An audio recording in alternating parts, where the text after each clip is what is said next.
Nobody will ever truly get you. And that's your fucking superpower. Not your girl, not your parents, not even that one friend who's been with you since day one. The one who's seen you crack up, break down, and spill secrets you swore you'd never say out loud. They're not reacting to you, they're reacting to a mental image they built, a highlight reel, a filtered version. That version ain't real, never was. This ain't me being dark for the sake of vibes.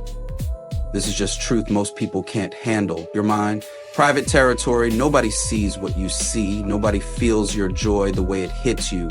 Nobody hears your thoughts the way they echo in your head when the world goes quiet. You can try to explain it, you can paint it, write it, scream it into a mic at 3 a.m., but it's never a full download. It never lands exactly how it lives inside you. Your consciousness is a locked vault, no spare key, no backdoor access, just you inside making sense of this wild ride alone. And yeah, that might sound cold, but guess what? That's where the power is, in knowing that no one can fully reach you, but also that no one can fully break you either. You're an island, own it, rule it, build your empire on it, because once you stop expecting to be understood, you start becoming unshakable.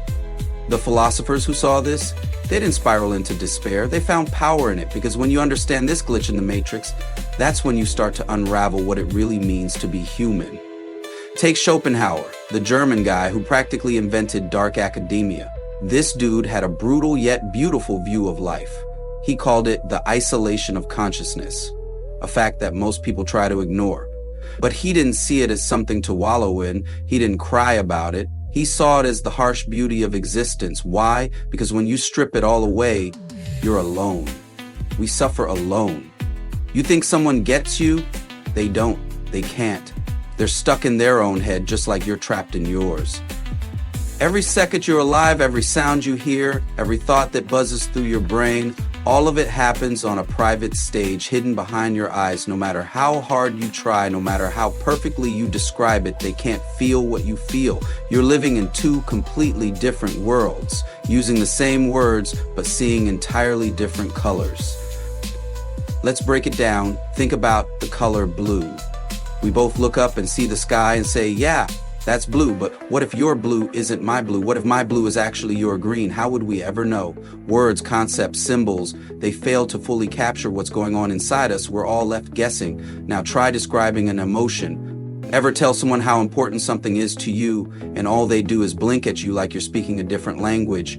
You used the right words, you dropped metaphors that hit deep, but they didn't feel it, they can't. And that's not your fault, that's just the edge of shared understanding. That's where the connection breaks and where real freedom begins.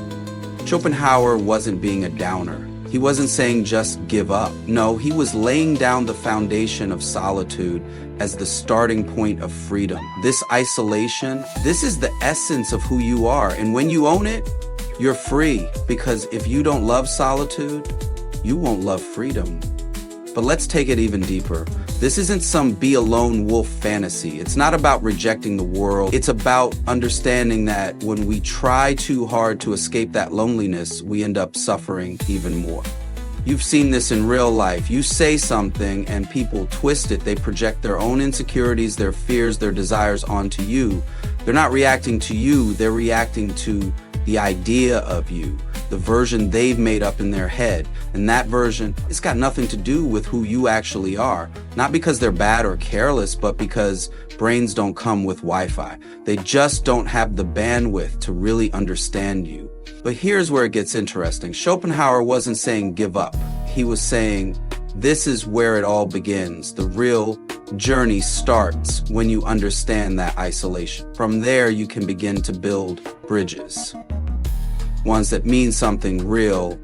Enter Nietzsche. This guy wasn't playing. He took Schopenhauer's ideas and dropped a mic on them. There is no shepherd in one herd. In other words, everyone's trying to fit in. Everyone's chasing the same things, saying the same stuff, parroting the same opinions. And if you think differently, you get tossed in the crazy bin. Why? Because facing your own isolation, that terrifies people. So they hide in the crowd. They blend in, they copy paste what everyone else is saying, they fill their lives with other people's thoughts, beliefs, and values, and that is how they convince themselves they're not alone. But they are, and they know it, they just won't admit it.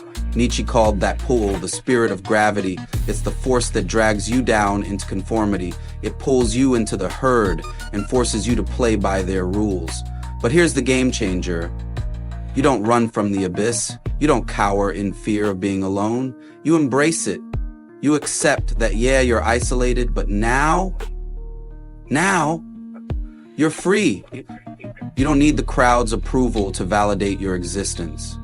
You don't need to mold your thoughts into someone else's script. You see what you see, you feel what you feel, and that's more than enough. That's what makes you a free spirit. It's not about fitting in. It's about standing firm in your own mind. It's about not needing the echo chamber. It's uncomfortable, sure, you might lose people because they want you to fit in. They want you to follow the rules. But the strongest people, they're the ones who overcame the fear of being alone in their own mind. And that's not ego, that's courage. Now, let's get even deeper. Carl Jung, the OG of shadow work, took this idea even further.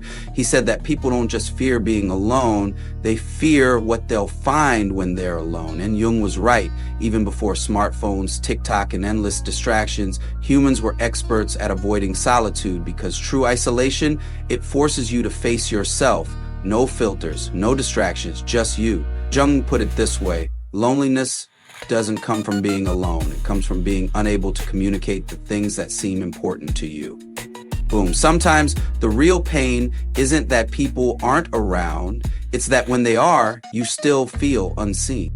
Jung said that real growth happens when you face that solitude head on. He called it individuation, the process of becoming whole, not a mask, not a copy, just you, the real you. And you know what? Some of the greatest minds in history embrace this. Einstein cracked relativity while walking alone. Nietzsche wrote his deepest stuff in the Alps, away from the noise. MLK had his clearest thoughts locked up in a prison cell. That's not a coincidence. That's what happens when you strip away the noise and listen to your mind without interference. But don't get it twisted. Jung didn't say live in a cave forever. We're social creatures. But he knew this truth. A little isolation is necessary. Why? Because only someone who knows themselves, truly knows themselves, can really see someone else. Not project, not assume, just witness. You want real connection? It starts with being real with yourself. No masks, no filters, just you. So ask yourself, are you ready to face your isolation? Because that's where the real journey begins. And if you're still here, you kind of owe me a sub. I'm trying to hit that 1K. Slow grind, real vibes. I'm counting on you. Don't make me beg.